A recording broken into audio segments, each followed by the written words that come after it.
German theologian Dietrich Bonhoeffer said about Advent, "The celebration of Advent is possible only to those who are troubled in soul, who know themselves to be poor and imperfect, and who look forward to something greater to come." Hi, my name is Pastor Steve, and today is the first day of Advent.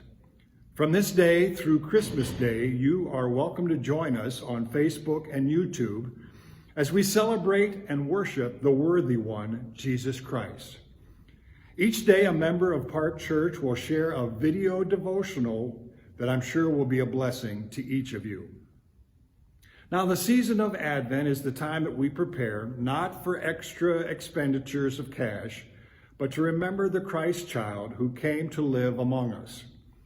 We will attempt, once again, to consider that God actually assumed our humanity and was born and entered our world to secure our redemption. Half the fun of Christmas is waiting for its arrival.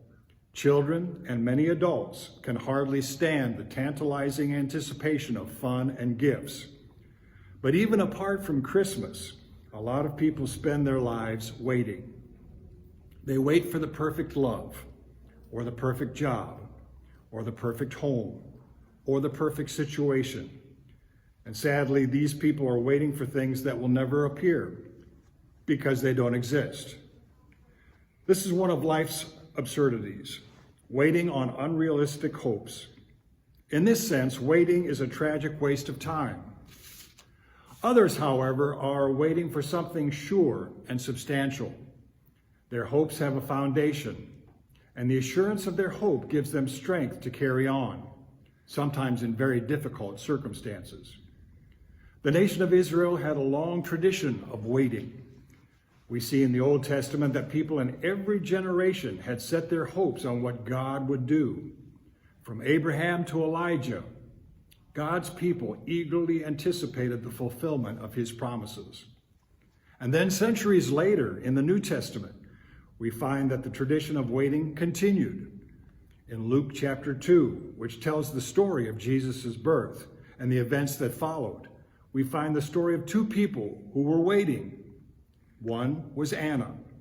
She was looking forward to the redemption of Jerusalem. The other was Simeon, who was waiting for the consolation of Israel. They, like their parents and their grandparents and their great-grandparents, were eagerly waiting for God to burst into their circumstances and do what he had promised to do. Then when the Christ child was born, both Anna and Simeon took Jesus in their arms and rejoiced. They saw the baby Jesus as an answer to their waiting. Coming up to them at that very moment, Anna gave thanks to God and spoke about the child to all who were looking forward to the redemption of Jerusalem. And then Simeon, he took the baby in his arms and praised God, saying, "Sovereign Lord, as you have promised, you may now dismiss your servant in peace. For my eyes have seen your salvation, which you have prepared in the sight of all nations, a light of revelation to the Gentiles and the glory of your people Israel." Finally, Advent helps us remember our need and longing for the light of the world, the Savior who is Christ the Lord. For the people walking in darkness have seen a great light. On those living in the land of deep darkness, a light has dawned. So tune in tomorrow and every day after that throughout this Advent season as a different member of Park Church shares a new devotional. This celebration of Advent devotionals were written by the leaders and the pastors of the New Spring Church, which is located in Anderson, South Carolina. May God bless you today and every day.